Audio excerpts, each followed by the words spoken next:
send button and took the more polite route. Cassie. No, busy. Maybe next time. Rob B. When are you available?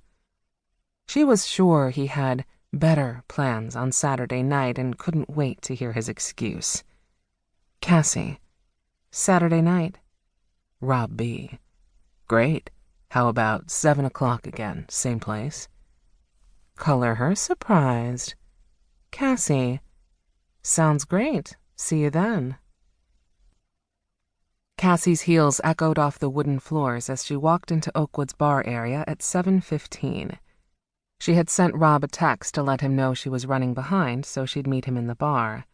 Looking at the mostly empty tables, he was nowhere to be found. He had responded it wasn't a problem she was going to be late, so she didn't think he would have just left.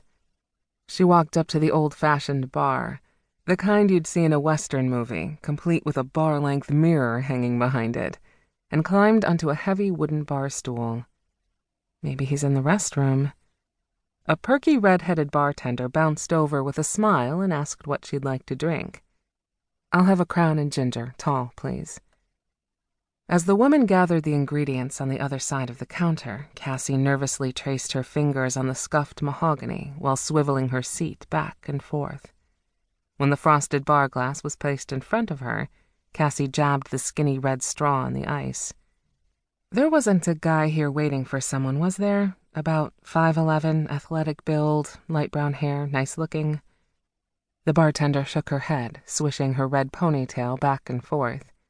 Sorry, hon, no one. The drink was stronger than Cassie had anticipated, so she tried to nurse it, checking her phone what seemed like every 2 minutes while perusing the walls adorned with memorabilia of famous people who'd visited the bar. When she'd almost finished her cocktail and run out of things to pretend to be interested in looking at, there was still no sign or word from Rob. The memory of the time her sister, Brenna, had been stood up flashed to the forefront of her mind. Granted, Brenna being stood up made it in the out and about section of the paper, so at least there was the consolation of only the bartender knowing Cassie had been stood up and not all of San Diego. Taking out her phone, she fired off a message. Almost done with my drink. Should I just go?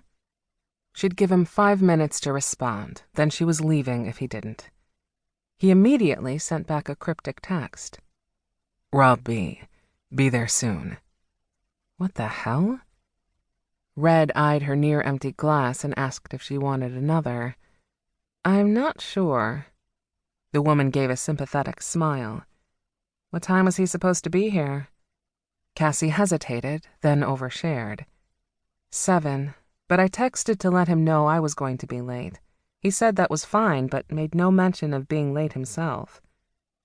Red glanced at her watch and scrunched up her freckled nose. Well, it's 10 to 8 now, hon.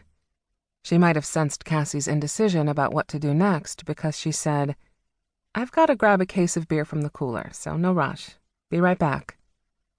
The woman disappeared around the corner, and Cassie twisted in her seat, scanning the tables one last time before making up her mind she was out of there as soon as she could pay for her drink. She heard the bartender say from around the corner, Hey, haven't seen you in a while, and a deep male voice she recognized as Rob's respond, Hey, Celeste, just meeting a friend. Rob came around the corner, looking hot in spite of his casual shorts, flip-flops, wrinkled tee, and a baseball cap on backward. His appearance was a stark contrast to Cassie's high heels and perfectly pressed sundress, the dress she'd spent 20 minutes agonizing over before deciding to wear. Red rounded the corner with a case of beer in her hands and motioned toward Rob with her head. This who you've been waiting for? Cassie gave a meager smile when she nodded and felt oddly uncomfortable when the woman rolled her eyes at Rob with a smirk. Figures.